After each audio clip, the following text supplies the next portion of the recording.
You haven't changed one bit, and there's nothing going on. So, okay, all right. So, gosh, Jeff. So Jeff and I go way back, like almost the turn of the century back. He was this thrower on the track and field team, and I was a sprinter, and sarcastic, fun, loving, jolly man. So it's been awesome. We went to high school in Weezer together, and then good-looking. Goodness. All right. So and then we went to NNU. So we've been just school buddies for a long time. So long story short, we ended up here. Mainly, it was going to be my wife, and then she told me on the way over here that I was doing half of it. So I was like, all right, let's do it. But mainly, what we want to do is just share our story with you guys. I think testimonies go a long ways, and being raised in the church and all that, hearing a lot of different stories, a lot of it has impacted me, and it's grown on me a little bit. So I just encourage you guys, laugh, smile, cry, whatever you want to do to kind of just make yourself feel invited into this story as we share from our hearts, and that God can use our words in a mighty way, as we're just humans that stumble over things and don't really know what we're saying half the time. So, that's us. So Becca and I have been married for, 14 years. You gave us a bonus year. I did. Okay, 13 and a half. It'll be 14 in October. We were college sweethearts, per se. It took me a while to jump on board, but eventually I dove in. Starting to question inviting him up here. Went that way. So we went to NNU. We got married her senior year, and we just kind of started life as we thought was the best way to start life. We lived in Nampa for about 4 years or so. I was coaching at NNU, and then we felt called that, hey, let's move on with our lives into more of a ministry role. I mean, NNU is a great place, but how can we follow God's will and path? So we moved to Idaho Falls, and I became a youth pastor and her a children's pastor, and that kind of started our lives of serving in a lot of different avenues. So it was a great opportunity to grow in our lives. And then out popped one of our sons named Titus. Titus was an amazing little boy, and yes, exactly. And Titus was a character. We named him after my great-grandfather, and it was our joy. He was our light. He was our everything at that stage in our time and our lives. And we took him away from our grandparents that lived over here and went all the way out to Chicago area, Bourbonnais, home of the Chicago Bears. And I was a coach over there, and she was a children's pastor, and we started our next chapter. And Titus was crazy, little man running all over the place. He was just joyful. He was the kid that everyone thought was so happy and so. We have some pictures too. Yeah, he was just a happy kid. That's him at Titus and Eli, and then us, I guess. But I don't know. yeah, whatever. Okay, so after 7 months that Eli was born, Titus started having seizures, and I was at work at Olivet Nazarene, and I got a phone call from a lady because they couldn't get a hold of Becca, so they'd been calling me and said, hey, your son had a seizure at school. And I was like, oh, are you kidding? I mean, that was just weird. I'm like, he's never had one. So I raced to the hospital and climbed in bed with him, and he was just crying and he was just all out of sorts, and we were like, what's going on? So we eventually got all the tests done in the hospital right then and there, and they didn't find anything. So we took him home, and they say that, it happens every once in a while. Kids have seizures for no reason. So we're like, okay, that's fine. Let's just hope that doesn't happen again. And that did not happen. It happened hundreds and hundreds and hundreds of times more, and it was just, it kind of shook our world. Like I was telling you, we were happy. We had a family. We had our 2 boys, and all of a sudden, things started to go downhill from there. After having seizures daily, sometimes hundreds a day, we were like, what's happening with our little boy? At this time, he was how old? 4. 4, yeah. And so he hit his milestone. He was saying the ABC, spelling his name, all very young. He was very, very smart. And then all of a sudden he started stuttering. He started forgetting things, started falling over things. He kept tripping out of nowhere, and it just was not him. And we went to a doctor, and they say, oh, he's has mild retardation, or he's starting to lose his mind. And we're like, this is impossible. So it seems like when one thing happens, we decided to move to a different part of the country. So when that happened, we were like, fine, we're leaving here. And we went to California, down Southern Cal. I got another job down there for coaching, and her a children's pastor as well. But the good thing is God moved us there for a reason, and it was to get a diagnosis. And it wasn't the greatest diagnosis in the world, but at least it was a stepping stone. And then the disease was called Batten. And it's a terrible disease. You don't want any of your kids to ever experience it.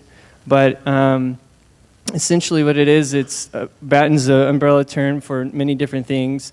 And I don't know all the science behind it, but she can probably explain it a little bit more. I kind of figured entering in here. Enter Bekah. Okay, so a quick rundown so you all understand Batten disease. It's basically our kids' form of the disease are missing an enzyme.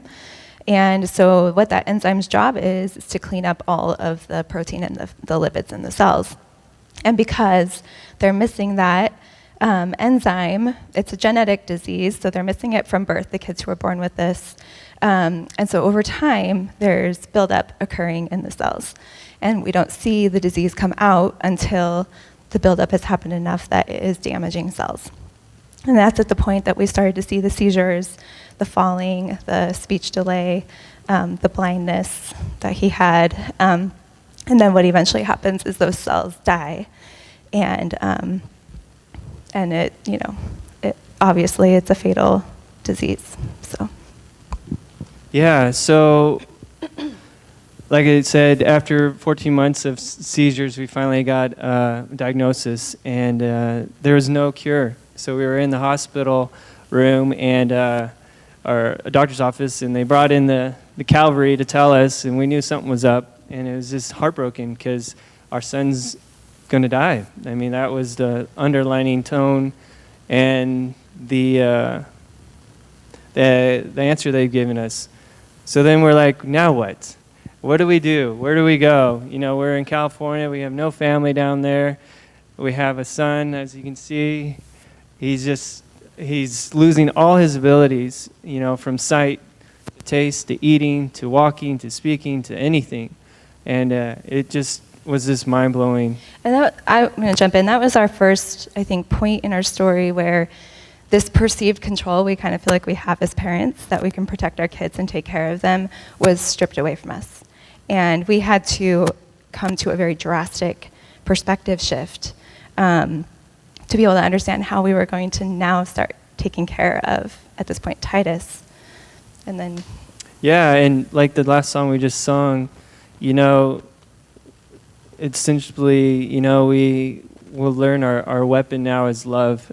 And that's not easy because at this time you just want to hate the world, hate God, hate everything, because the thing that you love the most, your son, is eventually dying in front of your eyes, and there's nothing you can do about it.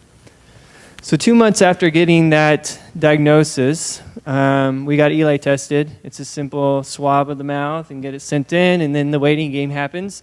And, 25% chance he would get it. So we're like, oh, he's doing great. He's 2.5, 3 at that time. And 2, just turned 2 actually. And, he's acting normal, running all over the place and being a crazy little boy as he was. He was the big brother to Titus because obviously Titus as you can see, couldn't do quite much at that moment. So we were up here visiting my parents in Nampa, and I was off with my dad looking at his job and his work site, and my wife calls me, and this is what she said. Well, he couldn't understand a word I could say, Exactly. because I got a phone call from our genetic counselor, and she just said, "I'm so sorry, Bekah, but Eli has it too." And it was just in that moment that I said, what now? And she goes, "Well, you can come in for some counseling," and but there was nothing more she could give me, and it was like a 2-minute phone call, and we got off, and my world just collapsed. I walked out the front door, and I hit the pavement. I didn't even know it was coming, and I just lost it there. And my sister-in-law followed me out and helped me call Danny to get him to come back so we could make that phone call all over again to all of our family that we had just told 2 months ago that Titus had this. Yeah, so that was really, really hard. You got our oldest in a wheelchair, and then our youngest struggling eventually to save his life. But a lot has come between now and then. We got a huge story that we want to just share the gratefulness of God's mercy and love for us. When we were in California, she was a children's pastor. Obviously, she had to resign from that job just because it was too much work to take care of 2 needy kids with special needs. So we found a church that just was exactly a mile from our house, and we called ahead and said, "Hey, this is what we're bringing, all this baggage, come on in, and can we swing by and come to church?" And they were like, "Absolutely." So we went into the church called Journey. No pun on that name, it actually was a journey, and it was beautiful, and we came in, and they loved on us, and everything was awesome. So they asked us, "What can we do for you? How can we serve you?" And they eventually found out that we needed a wheelchair van because we had no wheelchair van, and those things are lots of money. And we're like, we don't know what to do. Titus is in a wheelchair. We can't pick him up, 50, 60 pounds, and he was this tall, and Bekah, so she couldn't quite do it. And I was gone all the time, and she was taking care of it. So they're like, "We'll do it for you." And we're like, "What do you mean we'll do it for you?" We had a minivan, but it just wasn't quite right. And they're like, "Well, let's see what we can do." So that was a Friday, I believe. And then on Sunday, they raised all the money for us to get a wheelchair van. A brand new wheelchair van, as you brand can new see. wheelchair van, yeah. So it was a huge thing that, God just was there with the people of this church. And we were just there for, I don't know, 4 or 5 months, and it was just amazing, and it was just so cool to see God move in a most terrible way. It's like, hey, I want a wheelchair van. It's something that's really exciting, but it's the worst circumstance to get a wheelchair van. And again, it's just the beauty and the pain that we have. It goes together. Another thing is, so Titus was going downhill, so we felt the need to have Christmas down in California. So we invited all the extended family, and we all had a celebration for Christmas. But we're like, where are we going to have Christmas dinner? Because we lived in a little 1,000-square-foot house in California that was worth almost $500,000, which we rented, by the way. It was not our money or our house. So, we have no room. And the church is like, we'll have church at our Christmas dinner at our church. And we're like, really? So they set up, and we catered in Christmas dinner, and we had a nice Christmas dinner at the church. And it was just another gift that they given to us. And then you can... let me just jump in real quick, because the reason we want to share some of these stories with you is because we are so passionate about the local church, and there is something really magical when we do life together in this way. And this church, they jumped in on what we call our baton train in a way that we never expected. We didn't come in asking for that or looking for it, and they just were hands wide open Jesus to us. And so that's what we were experiencing with this van, with the Christmas, that they just blessed us like in an incredible way over Christmas. And then all throughout this this time, we know about a clinical trial that is going on, but it is closed, and our boys have no access to this treatment. And so we're pounding the pavement. I'm emailing the pharmaceutical company, the doctors, like other families who are in the trial, trying to advocate for my boys. And all this time, we're kind of told, well, something is coming, just wait. And Baton doesn't wait, right? So we were just trying to do everything we could, but also soaking in the blessings of the here and now, the moments we were gifted right then and there with our boys. We got around to, do you want me to do the ride for Eli? Okay, so we got around to 2016. This is the summer of 2016, and we find out that they are opening up another leg of the trial. And we're obviously like right there knocking, like get us in. And we had a phone call with one of the doctors and found out they were going to be inviting 5 kids into this next leg in the entire United States. And we know far more than 5 kids in our little Baton world. And the protocol for it was such that Eli was a great candidate and Titus did not qualify at all. And so we found ourselves having to figure out how to deal with those emotions, that, you know, saving one and learning to let go of the other. As we're learning more about this trial and what is going to take, it's in Columbus, Ohio. At that point, we're in Southern California, and the treatment's every 14 days. And we could not pick up and move to Columbus. We had to stay where we were. And so we were looking at how we were going to do this, how we could get Eli to treatment every 14 days. And this man walks into our house with our pastor. We call him Rocky. And we'd never met him before. We were still pretty new at the church, new enough that we hadn't met everybody. And Rocky is like, hey, I go to Journey. I heard your story, and I want to help. I want to ride my bicycle from Irvine, California to Darby, Montana, which was like 1,300 miles. And I'm going to call it Ride for Eli.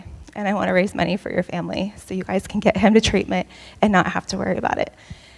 So, do you want me to keep? Yeah, so Darby, Montana is where we have a men's retreat that we were part of, and it was a big deal that all the men of the church go up there. So he's like, I'm going to just ride my bike up to start the retreat. And we're like, are you kidding? I mean, a bicycle, right? Not a motorcycle, because, you know, that's a long ways. And he's like, absolutely. And have you trained for this?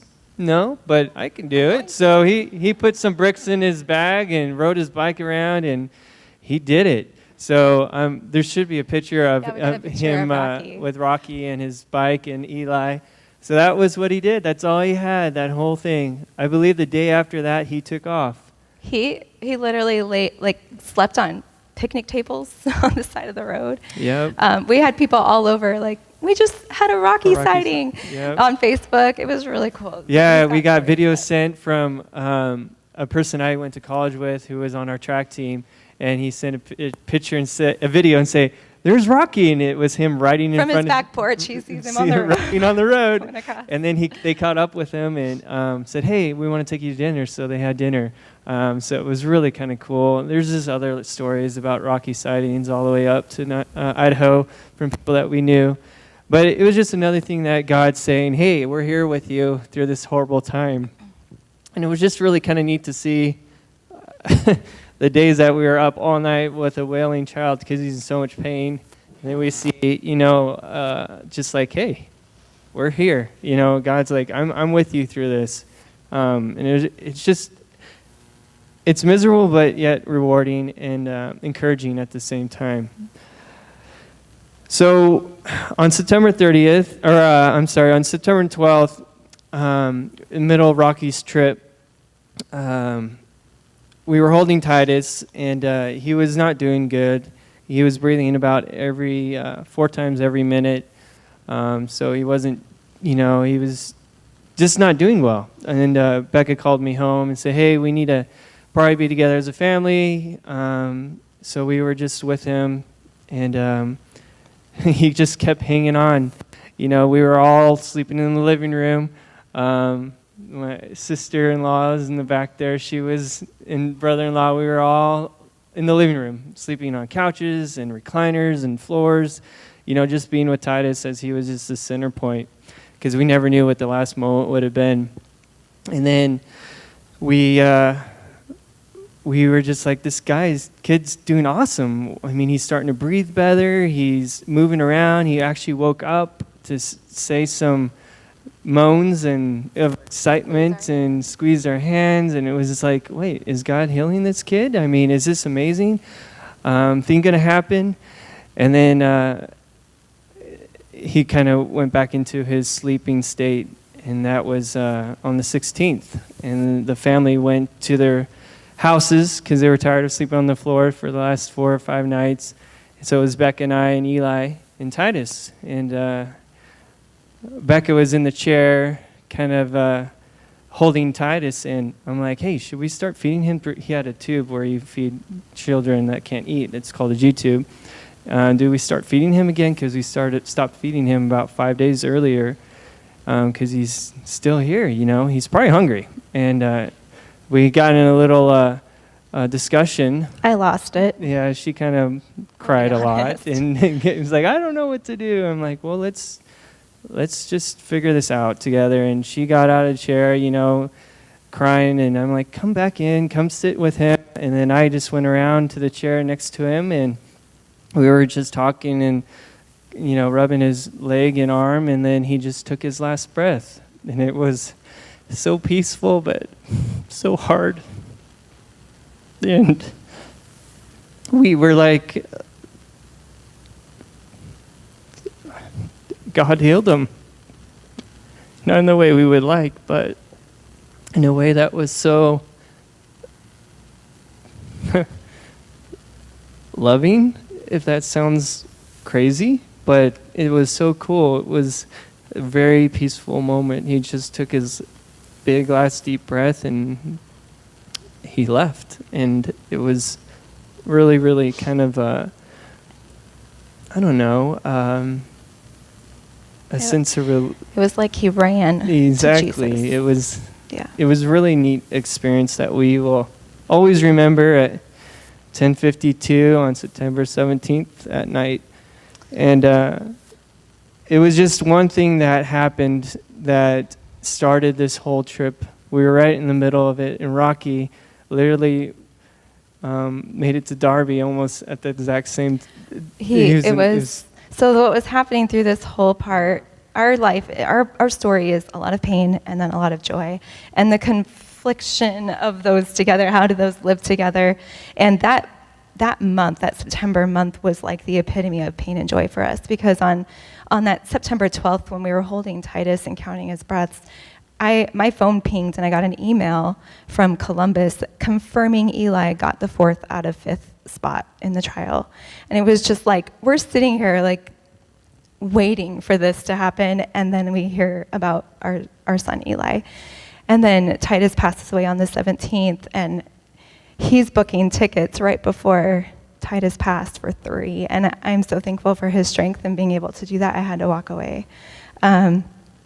But we flew to Columbus 10 days after Titus passed away to get Eli brain surgery, where they were going to place a port right here in his brain, and he would begin to receive the missing enzyme infused into his cerebrospinal fluid. And Rocky pulled into Darby, Montana on September 30th as Eli's getting wheeled in for surgery on September 30th. And every cent of our travel for 6 months, every 10 days we were flying out there for 6 months, was covered under what he did for the Ride for Eli campaign. So it was incredible.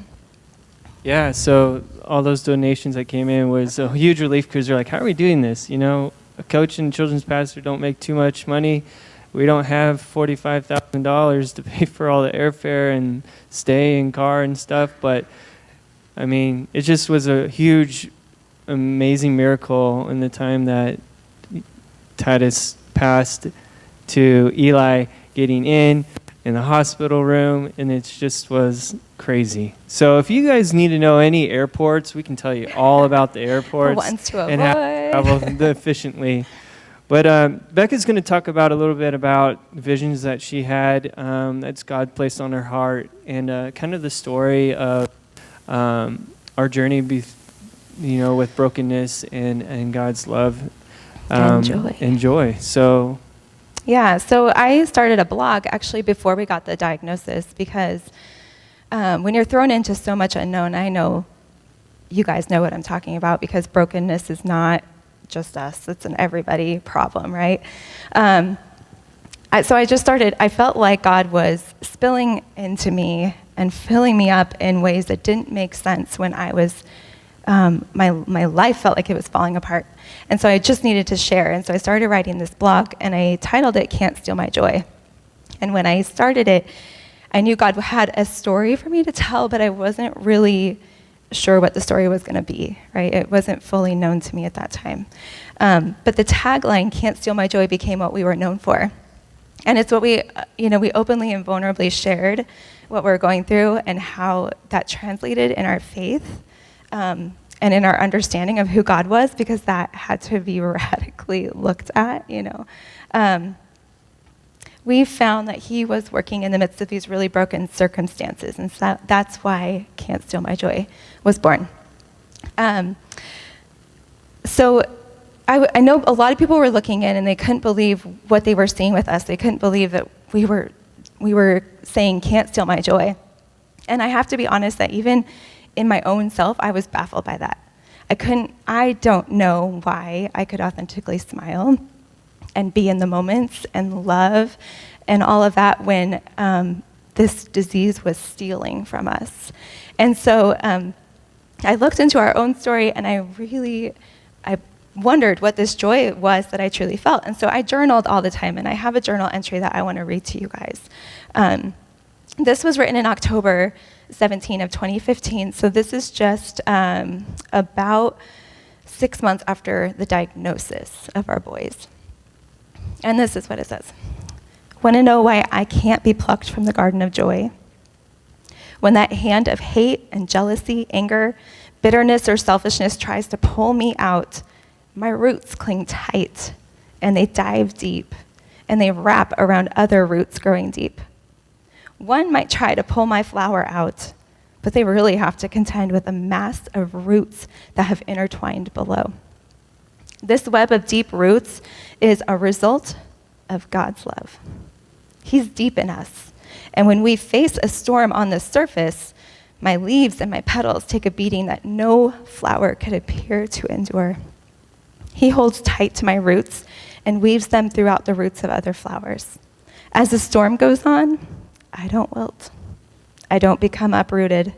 I stand firm in my ground, the soil of life. And others around me too, for God's weaved us together, and we will stand strong, united and beautiful in the storm, and we will add radiant colors to the gray skies, sweet smells as the bitter rain comes down, because our roots are deep. It doesn't matter what happens on the surface. Deep is where our roots are pulling nutrients. He's providing everything we need to stay up. But we do look beaten. Lord, save us. You see our plight and you cling tight. I might feel this unimaginable storm, but you keep together the most important part of me, my soul. When I, a summer flower, bloom in the dead of frigid winter, people wonder, how? My roots. My roots are held deep in love, warmth, surviving and thriving in unthinkable conditions. You give life that doesn't make sense, and it appears impossible to live in such a way, a bloomed flower in the dead winter. And it is outside my comfort zone. Only you, God. Only you can give that kind of life. Thank you for deep roots in you, God, for clinging to me deep in my soul so I can survive, for winding my roots around such strong and wise roots of others. Save me, Lord. You've won and you will continue to win in my heart. Nothing can hold you back. So please, Lord, radiate strong from my being, through my broken stem and my beaten leaves, right to my new and beautiful bloom. both simultaneously happening on one flower at the same time, demonstrating a broken stem as my weakness and a new bloom on a broken stem as proof that you use brokenness and you make it so beautiful. And I'm always so nervous to share my awesome artisticness, but in my awesome artisticness, drew this because this was the vision I had in my mind as I'm journaling this, and it is a flower that is rooted deep in love with a broken stem, but it is blooming beautifully. And so this symbolism stayed with me, and as I felt the faith community, as we've already shared with our church, totally surround us, I could picture our roots just weaving together tight. And when I smiled authentically in this moment where perhaps tears would make more sense, I could picture my bloom. And when I cried, and there was a lot of these moments, curled up on the floor, in my kitchen, the shower, all over, unable to do one more thing that day, I pictured my broken stem and my beaten leaves. And then I would remember my roots, and I would get up and keep going. So this story has a really cool addition to it because God. So in November of 2016, this is 2 months after we lost Titus. And Eli had gone to Sunday school, and we picked him up, and he had a pot of dirt, like a pot of dirt, that we were supposed to take home and nurture and grow into something mysterious. We didn't know what was in there. In the mile, our house is literally a mile from the church, and the pot of dirt spilled over in the car, and I was already in a bad mood. I can't remember why. Maybe you do. But Hormones. He blames that one every time. I got this pot out, and I was so mad. The dirt was everywhere, and I'm like, you know what? We're just throwing this thing out. This is stupid, a waste of time. And I'm just kind of shoveling dirt back in, like trying to get it out of the car, and I'm just going to go check it. And She's throwing a fit. It's really cute when she throws fit because it's like she has this lip movement. And anyway, so she's trying to put all this dirt in. And I'm like, I got this. I can make things grow. He's got a green thumb. I like growing flowers and stuff, so I had a whole garden. Because when you're in California, all you see is cement, house, fence, cement, house, fence. So I wanted something beautiful in the backyard of our cement backyard. So so I'm like, let me just do this. So I started taking care of it, and it started to grow. And it was a beautiful yellow flower. And Titus's favorite color was yellow. So we're like, sweet. So I took really, really special care of this yellow flower. And yeah. Tell us how you killed it. Yeah, so Michael and I in the back row there, I'm getting there. So we were chopping wood for a camping trip, because we have to have a campfire when it's 85 degrees outside. And I was on my concrete slab, and I was, just hitting wood, and hopefully it would chop, and eventually it did, and one piece went flying and cuts the flower in half. And I'm like, oh my word. He comes to the patio door. He's like, I killed the flower.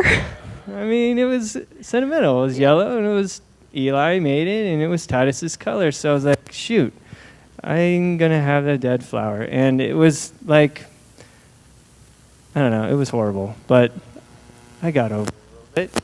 And so was it a few days later? Yeah. Michael comes running to the back door when we were in the backyard and banging on the door and interrupting sister time, and this is what she saw. Yeah, so Michael comes up and he's holding this and he's like pointing. And I get to the back patio and I go, no way. That's my flower. And so we have a picture of it for you to see. It's not that one. There we go. Much prettier, right? Oh, that was like, for me, it was such a gift. It was this like very own little masterpiece that God crafted for us on our back patio to remind us of the redemption that he is doing in our story. And that's exactly what I was aware of when I was looking at that flower. I wish I had a different angle, because the flower is literally hanging by like a thread. It's just like this little string that's hanging on. And this gorgeous bloom is there. And I was so aware of my brokenness in my stem and my beaten leaves that flower had, and so very aware of his redemption in that beautiful bloom. And it was cool because when I killed it, there was no flower on it. And because it had a couple other flowers, so I knew it was yellow, but this one wasn't bloomed yet. And if you look at the previous picture, it's the same everything, angle. I forgot a few details, but yeah. The leaves weren't there, but it's just amazing because this was almost 16 months after the fact that we just needed that reassurance and that reminder that our roots are there, even though the stem may be crooked or broken. So I want to invite you into a little bit different part of our story now that we've shared that and the general story of our boys. I think there's a danger that people, our story has this potential danger, I guess you could say. Some people tend to look at it and go, I could never go through what you went through. You guys might have already thought that tonight. Some people also say, oh, I've been through nothing compared to you, so I cannot complain. I'm not going to act like my life's together compared to yours. And what I worry about with that is that it makes our brokenness so inaccessible, and it's not. And your brokenness is not inaccessible. And when we think our brokenness is, that's when it hides, and it has more power than it should in our lives. And when we can open up and be vulnerable with each other and share, we're able to find healing because our roots are tied together. So I would like to share a little bit of a less beautiful picture of our story. Batten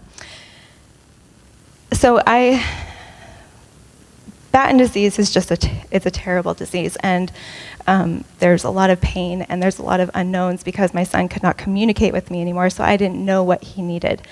So it was a lot of just guessing. You have tools, from the doctor, from hospice care, and you're just trying to do whatever you feel is best and whatever your gut tells you. And Titus didn't often sleep. So we were going like night after night after night with no sleep. So this is down the road from a few of those nights. And sleep deprivation is a very real thing. And I am not a nice person when I am sleep deprived. And this was like legitimate sleep deprivation. So it was one of those nights, and I was in Titus's bedroom. I think Danny was sleeping. He had to work in the morning. Eli was sound asleep in his room, but Titus was awake, and he was crying. And it was just this like shrill pain to this mournful wail. And it broke my heart. And I tried to do whatever I could to help him, and there was nothing that would ease his pain, whatever it was. I tried meds, I tried singing, I tried rocking him, I tried distracting him in some way, and nothing was working. And in that moment, I became so angry. And as I held Titus, I could just feel my whole body shaking, and I'm rocking him, and I just, I'm tense everywhere, and I couldn't even hardly catch a breath. I was so furious at what this disease was doing to him. And I remember just, looking at him, and I couldn't even see my son in that moment. I just had a whole lot of hate for that disease and what it was doing to him. And as I started to, rock him more, I was rocking harder and harder, almost like I could just rock this disease out of him. And I realized that I needed to set him down, and I needed to walk away because my anger was so present, and I could not think rationally anymore. And so I laid him down, and I walked away. I could still hear him crying, and I couldn't do anything. And it was in that moment when I knew I couldn't do it anymore that I couldn't care for him the way he needed it. My soul just screamed out to God. And it was full of guilt, it was full of shame, but it was also full of blame. Because I felt like somebody needed to pay for this. And I mean, my rage wasn't pretty. I cursed at him, I flipped him off. I was so mad. And in my mind, I'm just like, what's happening here? And where in the world are you? And it was in that moment, I did not see beauty in those places.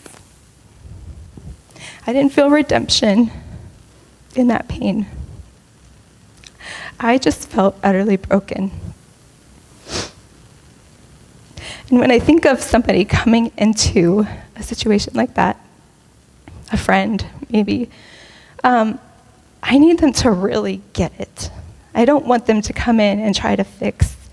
And I think that I myself have done this, and I've heard this in our story. Folks have come in and said, God has a plan for everything. God can't give you more than you can God won't give you more than you can handle. It was in that moment, all of those things shredded to pieces. It was way more than I could handle.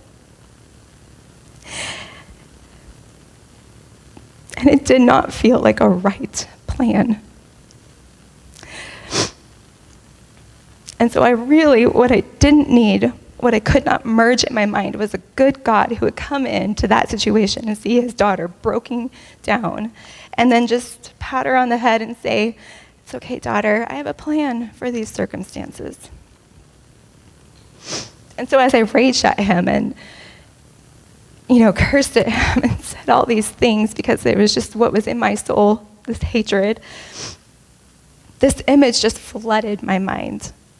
And I was, in that moment, curled up in a ball on the floor, tears just pouring out of my eyes. And I saw this picture of a man on a cross. I could see his head drooped and the air, you could tell it was gone out of his lungs. The skin was gaping and open and ripped apart from being beaten, and he was bloody. I could see nails driven through his limbs. And it was in that moment I just nodded and I said, yeah, that kind of brokenness. I was just in this emotional free fall in that moment, and I was waiting to hit the bottom. And when I hit the bottom, I fully expected to be alone. And I look around, and there's this man on a cross. He came here, even here. In that moment, there was no patting my head in a condescending way.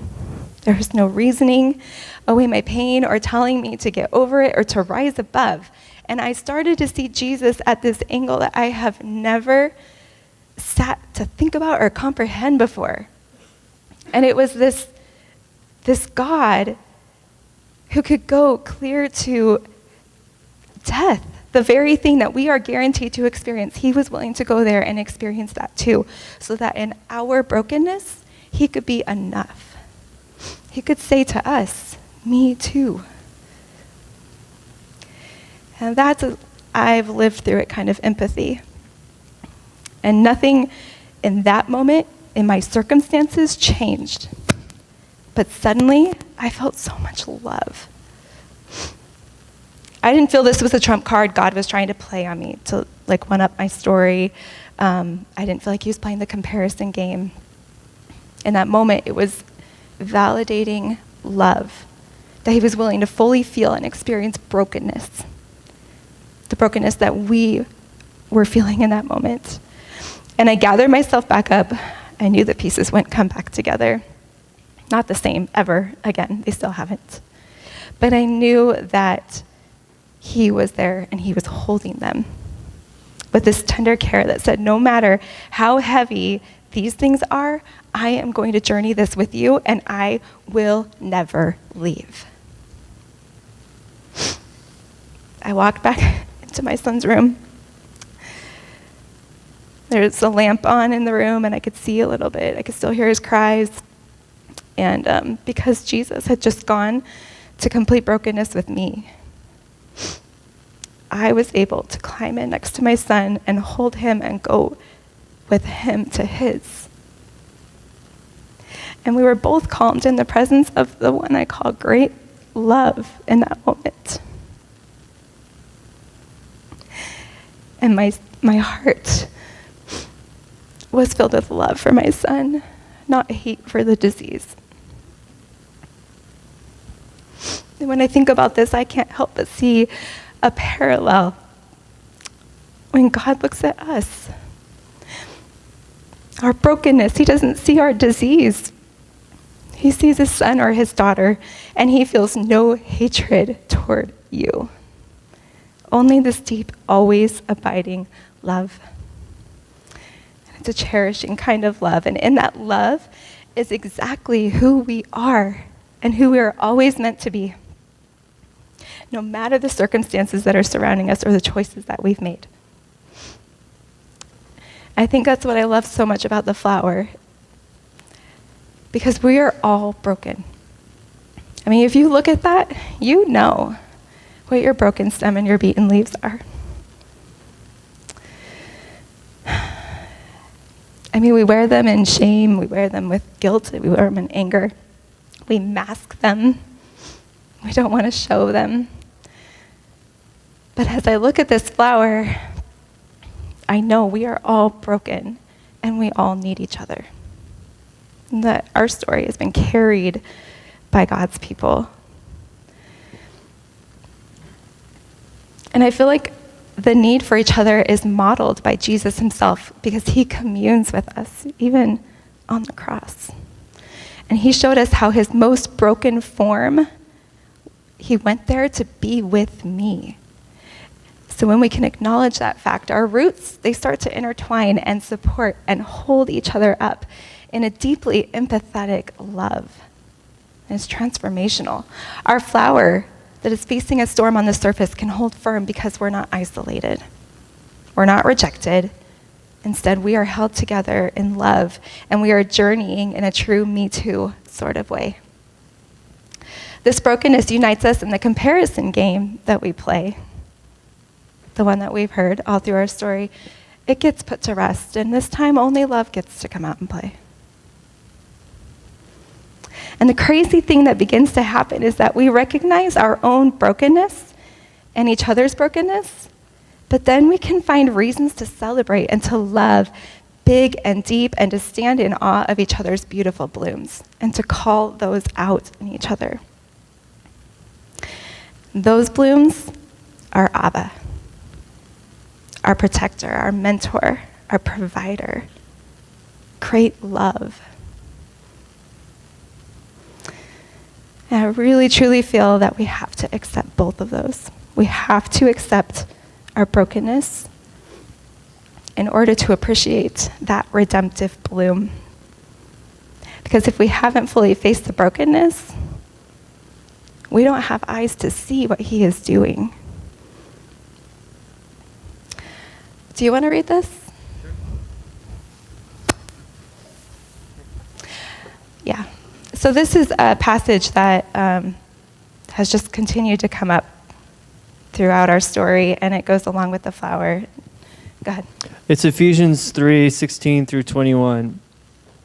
It says, I pray that from his glorious, unlimited resources, he will empower you with inner strength through his Spirit. Then Christ will make his home in your hearts as you trust in him. Your roots will grow down into God's love and keep you strong. And you may have the power to understand, as all God's people should, how wide, how long, how high, and how deep his love is. May you experience the love of Christ, though it is too great to fully understand or understand fully. Then you will be made complete with all the fullness of life and power that comes from God. Now all glory to God, who is able, through his mighty power at work within us, to accomplish indefinitely more than we might ask or think. Glory to him in the church and in Christ Jesus through all generations forever and ever. Amen. Well, we didn't really talk about how we want to close this, but I just invite you guys to consider. Where is your dark place? What brokenness do you need to be willing to face as you seek a God who will not let you walk that alone? Maybe you need to ask, how do you, God, want to use my story? And as we become intertwined through our brokenness and build this empathetic love community where our roots are coming together and are growing strong and deep, we know that that's only made possible because Jesus himself modeled the most empathetic response to his most precious creation, and that's us. That he himself will go to the depths of brokenness so we did not have to stay there. When you lose a son to death, that's everything.